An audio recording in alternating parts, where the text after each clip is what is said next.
우리 요나서 계속 살펴보고 있지요. 지난 시간에 우리는 요나가 충분하게 니느웨 선포를 다 하지 않았음에도 불구하고, 의도가 무엇이든 상관없이 충분한 선포가 아니었음에도 불구하고 참으로 기적과 같은 니느웨의 회개 운동이 일어났던 것 우리가 살펴봤습니다. 정말 감쪽같이 멈추고 돌이키고 하나님 앞에 엎드렸지요. 그래서 하나님은 그 니느웨의 회개하는 모습을 보시고 원래 니느웨에 내리기로 결정하시고 계획하셨던 심판을 철회하십니다. 용서하시는 거죠. 문제는 요나입니다. 여러분, 오늘 본문에 보셨던 것처럼 하나님은 니느웨를 용서하셨지만 요나는 니느웨를 용서하시는 하나님을 받아들이지 못하고 있습니다. 1절이죠. 요나가 매우 싫어하고 성내며. 설명 안 드려도 아시겠죠? 요나는 굉장히 격정적인 분노에 휩싸여 있습니다. 여기서 싫어하다 이렇게 번역된 단어는 싫어하다라고도 번역할 수 있는 단어지만 그 주로 사용하는 원래 단어의 뜻은 악하다라는 단어입니다. 그러니까 이 원래 단어의 뜻의 의미를 조금 살려서 요나의 심정을 이해해 본다고 하면 그냥 싫고 그냥 화가 나는 감정만의 문제가 아니라는 거죠. 요나의 마음속에는 니느웨를 향한 심판을 철회하시고 용서하신 하나님이 잘못됐다, 그건 옳지 않다, 이렇게 마음속으로 여기고 있습니다. 적어도 요나가 보기에, 물론 요나만은 그렇진 않았을 겁니다. 이스라엘 백성 전체가 그랬을 거예요. 니느웨 사람들 절대로 용서받을 수 없는 사람들이었습니다. 사실이 그랬어요. 워낙 악독하고 워낙 나쁜 짓을 많이 했던 나라, 그런 민족이었습니다. 그래서 그들은 반드시 멸망을 당할 것이고 멸망을 당하여야 하며 속히 당해야 한다라고 이스라엘과 요나는 아주 굳게 믿고 있었습니다. 만약에 이 요나의 회개의 선포를 40일이 지나면 니느웨 심판이 임할 것이다 라는 이 선포를 듣고 니느웨가 회개하지 않았다면 정말 금방 하나님의 심판이, 강력한 심판이 임했을 거예요. 그만큼 니느웨는 악독이 심각했습니다. 그러니까 이스라엘의 입장에서나 요나의 입장에서나 하나님의 공의로운 심판, 그냥 민족적 정서로도 니느웨가 싫었지만 성경적으로도 니느웨는 공의로운 하나님의 심판을 꼭 받아야 한다, 이렇게 믿고 있었어요.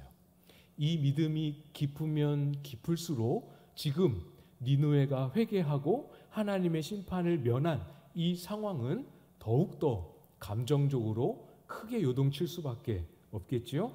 3절에 보면 어떻게까지 기도하고 있습니까?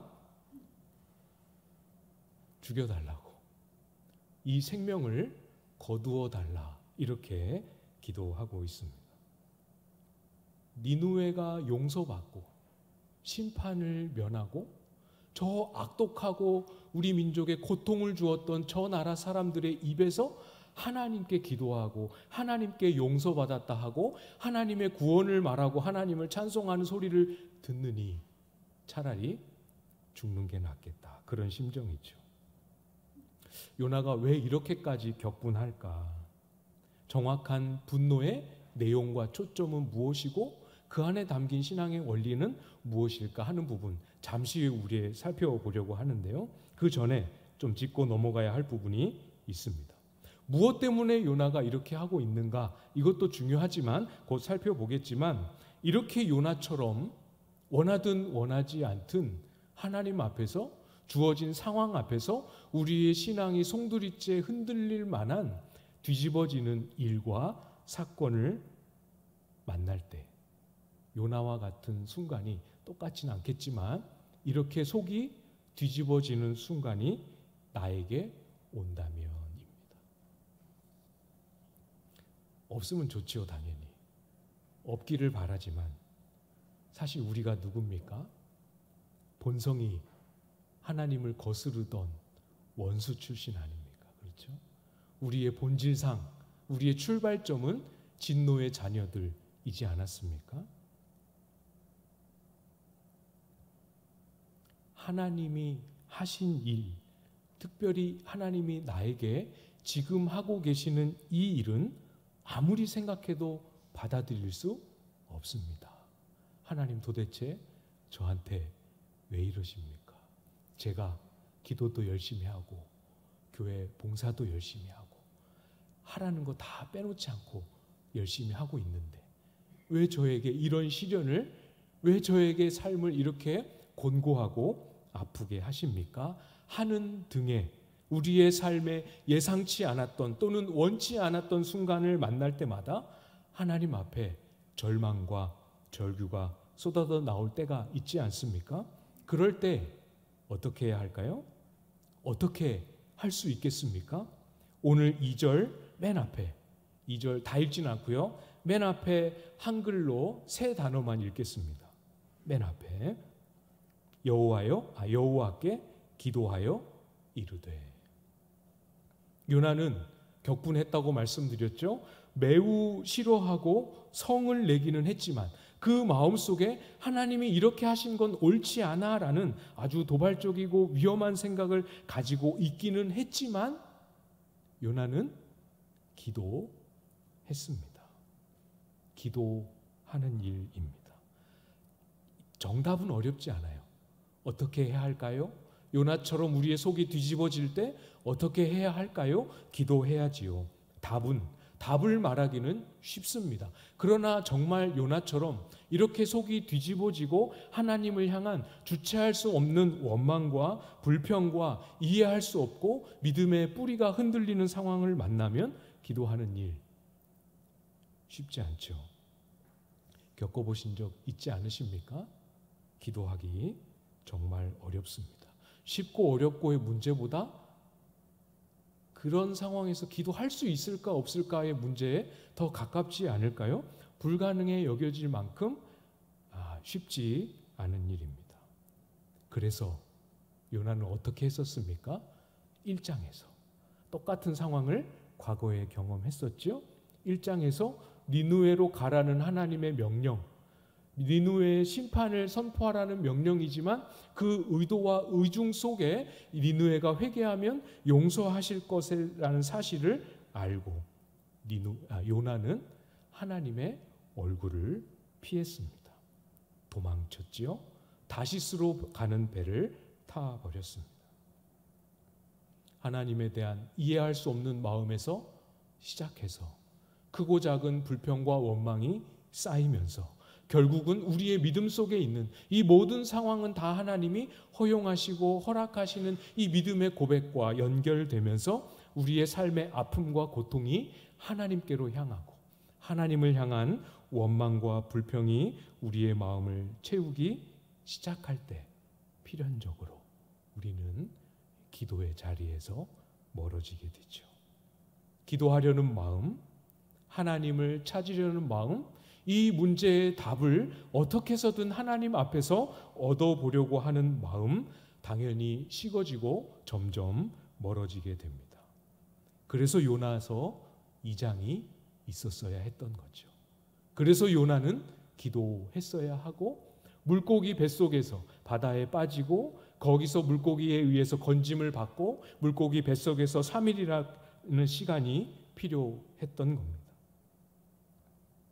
어떤 분들은 이 2장에 있는 그 요나의 기도를 이렇게 분석하면서 여러분 2장 우리가 같이 묵상할 때 그런 거 생각하셨는지 혹시 모르겠어요. 요나가 굉장히 깊은 기도를 하고는 있지만 하나님 앞에 제가 니느웨로 가라는 주님의 명령에 순종하지 못했습니다. 용서해 주십시오. 그런 고백이 없어요. 그렇죠? 왜 그게 없을까 이렇게 생각하신 분 혹시 계십니까? 그걸 근거로 해서 어떤 분들은 이 2장의 기도가 충분하지 않다.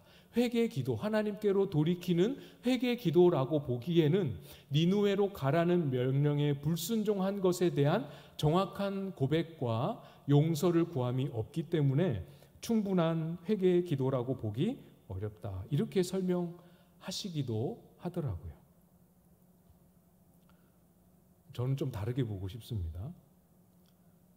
요나서 2장에서 뱃속에서 기도하는 이 과정을 통해서 하나님이 다루셨던 것은 니느웨로 왜 안 갔느냐, 왜 불순종했느냐, 이걸 다루신 것이 아니었죠.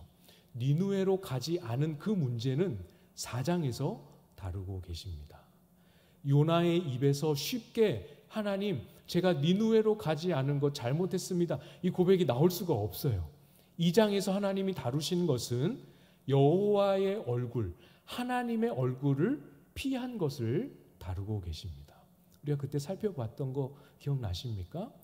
회복시키는 거죠. 깨어진 관계, 요나가 멈추고 등을 돌리며 단절시켜 버렸던 하나님과의 관계를 회복시키는 과정이었습니다. 여호와의 얼굴을 피한 것을 되돌려서 다시 하나님 앞으로 나아오도록 하신 거죠. 관계가 열려 있어야 합니다. 아무리 무너지고 망가지고 하나님 앞에 관계를 열어놓으면, 지금 이 순간에 내가 하나님 앞에 뭔가를 입을 열어서 말한다고 하면 좋은 말 안 나올 것 같은 그렇게 고통스럽고 힘겨운 순간이라 할지라도 하나님 앞에 꺼내놓을 수 있는 것이 분노밖에 없고 원망밖에 없고 죄밖에 없고 신태 한탄밖에 없다 할지라도 이 관계는 절대로 닫아놓아서는 안 됩니다. 잘못된 말을 하나님 앞에 내놓고 죄송합니다라고 용서를 구할지언정 이 관계를 아예 차단하고 닫아놓아서는 안 되죠. 이런 경험이 분명히 있으실 것 같은데 제가 이렇게 얼굴만 뵈서는 없을 것 같기도 하고 너무 이렇게 은혜로워서 정말 우리의 마음에 죄든 분노든 원망이든 고집이든 이게 막 주체할 수 없이 솟구쳐 오르는 그런 순간에 딱 마주치게 되면 하나님이고 뭐고 다 때려쳐버리고 싶은 그런 감정과 충동에 휩싸이게 됩니다. 대답하면 조금 그러니까 마음속으로만 그렇게 경험해 본 적 있으시죠? 설사 그런 순간이 와도 내가 다 때려치고 말리라, 그런 순간이 와도 이것만큼은 하나님 앞에 이걸 쏟아낼 수 있는 이 관계만큼은 닫지 않고 열어놓으셔야 합니다. 이것을 평소 우리의 삶에서 만들어 놓아야 해요. 기도라는 방식이든 말씀을 묵상하는 시간이든 예배든 목장 안에서 지체들과 교제하는 것이든 교회 안에서 내가 신뢰할 만한 사람과 규칙적으로 교제를 나누며 기도의 제목을 나누는 그런 관계든 무엇이든 망가진 우리를 일으킬 수 있는 유일한 힘이 되신 하나님께로 언제든 이것이 연결될 수 있는 통로 끊으시면 안 됩니다. 평소에 사력을 다해서 훈련하고 내 일상의 습관으로 만들어 놓아서 습관을 쫓아, 예수님이 하셨던 것처럼 습관을 쫓아 기도에 들어가고 습관을 쫓아 묵상한 자리에 나아가고 습관을 쫓아 하나님 도대체 저는 이런 모습인데 어찌하면 좋습니까? 주님 앞에 나아갈 수 있는 길을 만들어 놓으셔야 합니다. 그 길이 하나님이 일하시는 자리가 되기 때문에 그래요. 하나님이 일하실 수 있도록 나를 주님께 맡기는 자리가 되기 때문에 그렇습니다. 말로는 주님, 저를 주님께 맡깁니다, 이렇게 말은 못한다 할지라도 주님 앞에 이 관계가 열려있는 그 자체가 우리를 주님께 의탁할 수 있는 길이지요. 도무지 설명할 수 없고 이해할 수 없고 그러니까 당연히 해결책도 찾을 수 없는, 이제까지 내가 가지고 있던 성경 지식과 신앙의 모든 원리와 배웠던 가르침 속에서는 절대로 답을 찾을 수 없는 한계에 봉착했을 때 우리가 기억하고 우리가 유지해야 할 핵심, 우리의 그럼에도 불구하고 유일한 해결책이 되시는 하나님께 나를 맡기는 일입니다. 의탁이라고 하지요. 이 상황을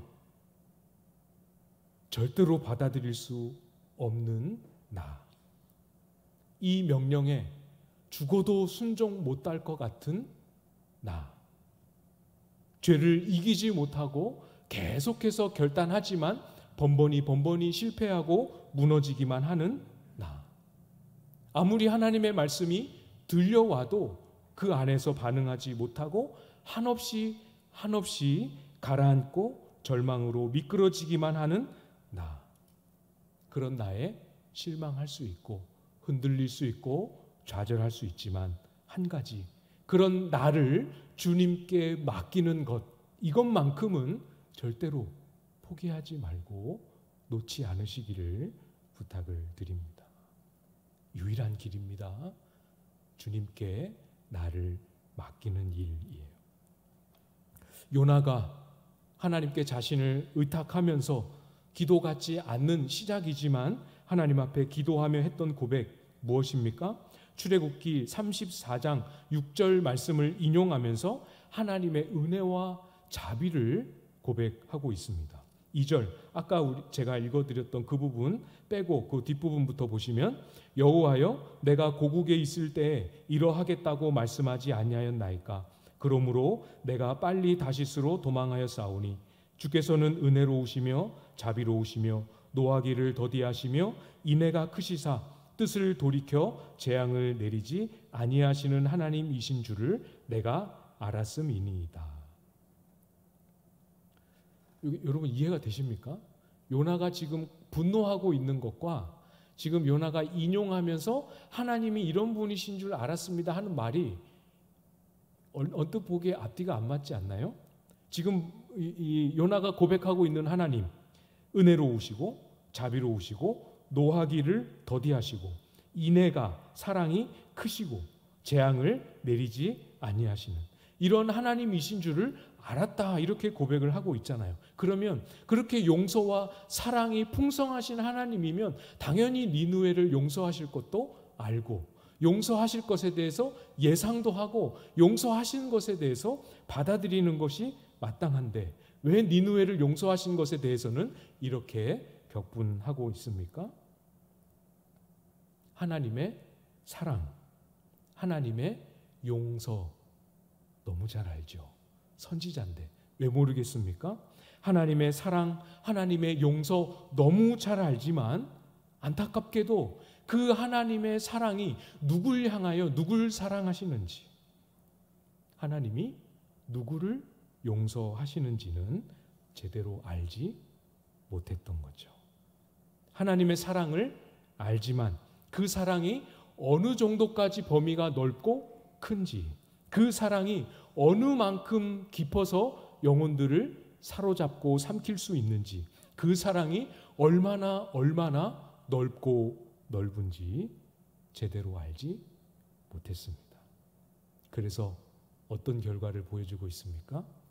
하나님이 사랑하신다라고 알지만 그 사랑을 받을 대상을 자기 임의대로 가리고 있는 거지요. 그래서 니느웨 사람들은 탈락, 니느웨 사람들은 안 된다, 이렇게 주장하고 있는 겁니다. 요나가 이제 무슨 생각을 가지고 1장에서 그런 행동을 했는지, 지금 이렇게 반응하고 있는지 요나의 생각 다 정리가 되시죠? 1장에서 다시스로 가는 배를 타기로 선택했던 이유 이제 정확하게 이해가 되십니까? 막고 싶었습니다. 뭘 막아요? 니느웨가 용서받는 일은 막고 싶었습니다.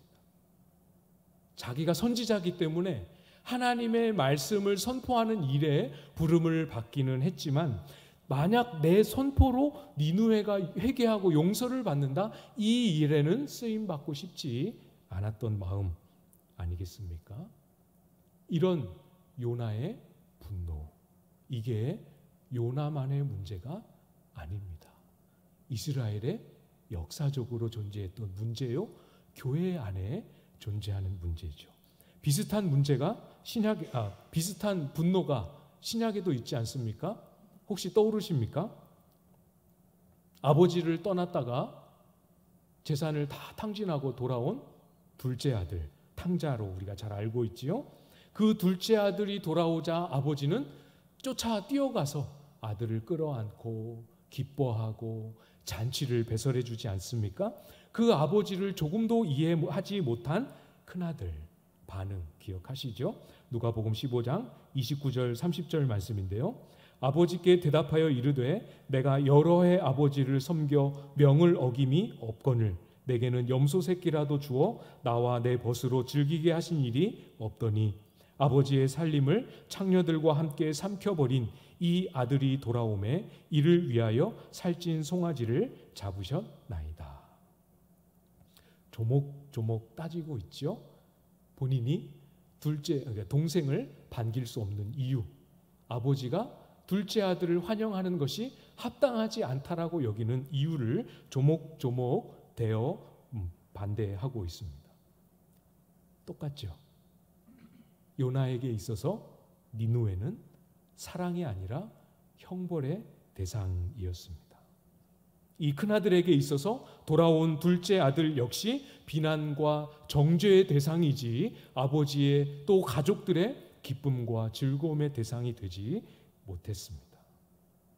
하나님의 사랑을 안다고 하지만, 하나님의 사랑을 귀하게 여기고 누리고 있다라고 하지만 사실 그 하나님의 사랑이 어디를 향하고 있는지, 하나님의 그 사랑이 어떤 일을 하셨는지, 그리고 그 하나님의 사랑이 지금도 변함없이 어떤 일을 계속해서 멈추지 않고 하고 계시며 지금도 그 사랑이 무엇을 갈망하고 원하고 계시는지 잘 모릅니다.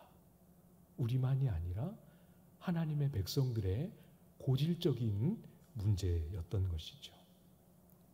그래서 하나님이 말씀하시지요. 4절에 네가 성내는 것이 옳으냐. 이게 무슨 의미겠습니까? 요나의 지금 이 반응이 옳지 않다 말씀해 주십니다.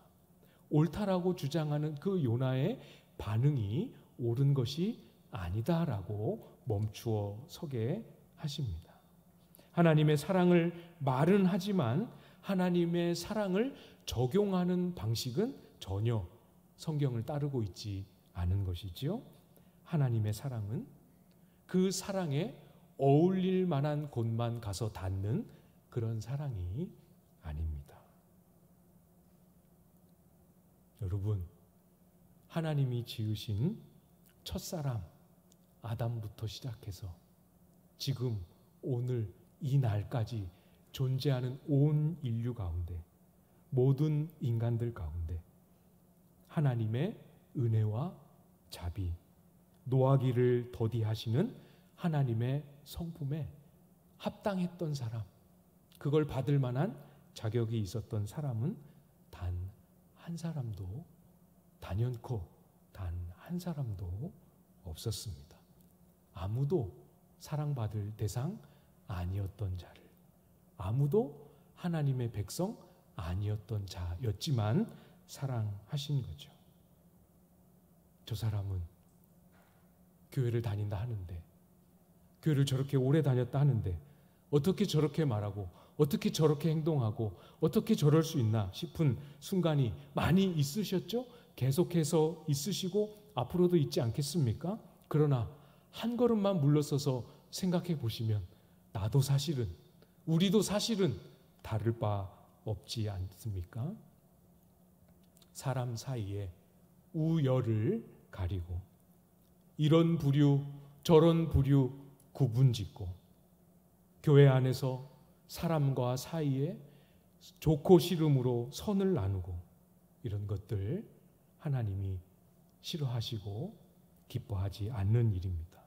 좋고 싫음으로가 아니라 옳고 그름으로라 할지라도 선을 나누고 틀렸다라고 정죄하고 비난하고 그렇게 마음속에서 밀쳐두는 일 하면 안 되는 거죠. 광안제일교회에 등록 교인으로 속해 있는, 그래서 한 공동체가 된 이상 그 사람은 어쨌거나 하나님이 저와 여러분에게 사랑하라고, 한 몸을 이루라고, 어떻게든 품어 보라고 보내신, 하나님이 보내신 우리 몸의 지체임을 한순간도 잊지 않으셔야 합니다.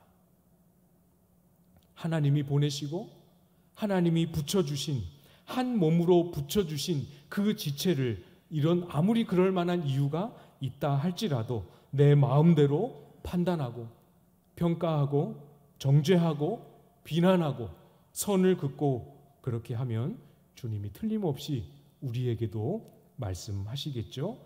그렇게 사람을 대하고 그렇게 사람을 바라보는 것이 옳으냐 말씀하실 것입니다.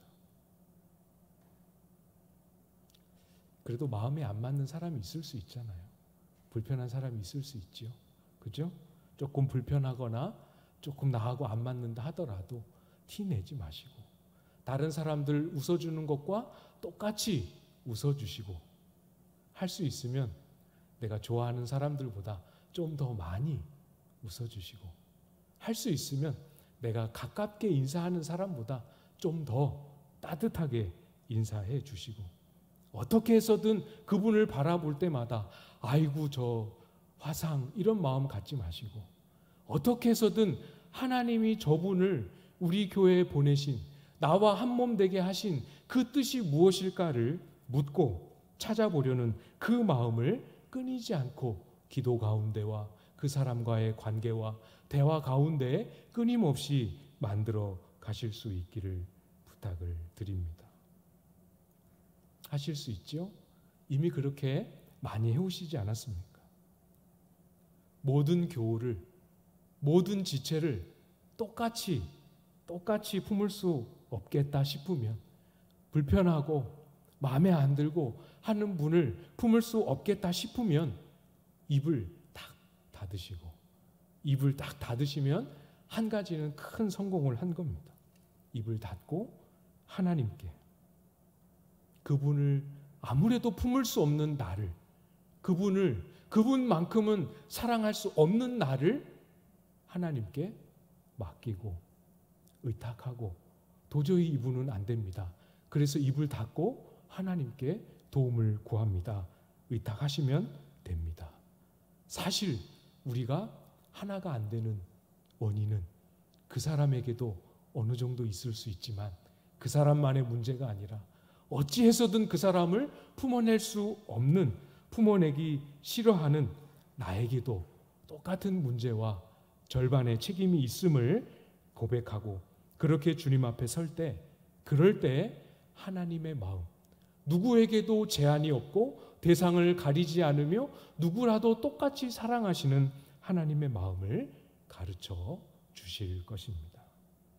하나님의 다함이 없는 크고 깊은 그 사랑이 나에게만이 아니라 내가 품을 수 없는, 내가 품기 힘들어하는 그 사람에게도 똑같이 임하고 있음을 보여주시고, 그 사랑을 받아들일 수 있는 마음의 그릇을 넓혀주시는 은혜가 틀림없이 있을 것입니다. 모든 사람 중에, 모든 사람보다 가장 흉악하고 가장 더러운 나를, 그런 나를 품어내신 하나님의 사랑, 여러분 모두 깊이 깨닫고 더 깊이 소유하셔서 내 주변에 붙여주시는 누구라도 품어낼 수 있는 크고 넓은 마음, 주님 닮은 사랑을 행하는 저와 여러분들, 우리 교회가 될 수 있기를 주님의 이름으로 축복합니다.